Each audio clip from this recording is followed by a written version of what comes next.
আৰু প্ৰথম খবৰৰ মুখ্য সম্পাদক প্ৰণয় বৰদলৈদা, তেওঁৰ লগত দুআষাৰ কথা পাতোঁ আৰু তেওঁক সোধোঁ এই মোৰ যাত্ৰাবিলাক কেনেকুৱা ধৰণৰ ভাল হৈছেনে, এনেকৈ চাইকেল লৈ ৰাইড কৰাটো মোৰ ভাল হৈছেনে, আৰু তেওঁৰ পৰা অলপ জানিব বিচাৰোঁ চাইকেল ৰাইডৰ বিষয়ে, যিহেতু তেওঁ এজন চাইকেল ৰাইডাৰ, তেওঁতো বাহিৰত ৰাইড কৰি আছে।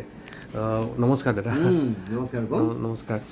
আপোনাৰ পৰা জানিব বিচাৰোঁ চাইকেল ৰাইডৰ বিষয়ে অকণ কওক আপুনি মোক। নাই, মোৰ বিৰাট ভাল লাগিছে ৰূপম, তুমি এনেকৈ যি চাইকেল কৰিছা আৰু যিটো সাহস কৰিছা যে ইমান লম্বা দীঘল ৰাইড, সাধাৰণতে ইমান দীঘল বহুত মানে কম কৰে। ময়ো কৰিছোঁ কিন্তু ইমান দীঘল কৰা নাই।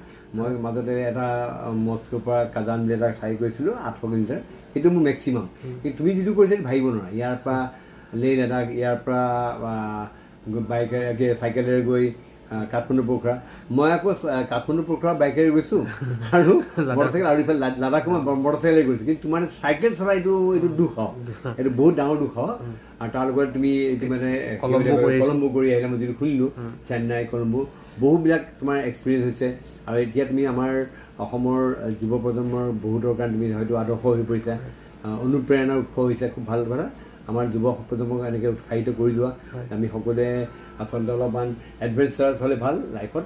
এইবিলাক এনেকুৱা জাৰ্ণিত আচলতে বহুত কথা শিকা যায়, বহুত মানুহ লগ পোৱা যায়, পৃথিৱীখন দেখা যায়, কি এখন পৃথিৱী আছে, আমি ক'ত আছোঁ আৰু বেলেগ এখন পৃথিৱী কেনেকুৱা হৈ আছে, এটা তুলনামূলকভাৱে জানিব পৰা যায়। খুব ভাল কথা। গতিকে মই আশা কৰিছোঁ যে মেৰাপানীৰ পৰা ৰূপমে গৈ অসমৰ নাম উজ্বলাইছে, সেইকাৰণে মোৰ ৰূপম তোমালৈ থাকিল মোৰ অলেখ শুভেচ্ছা।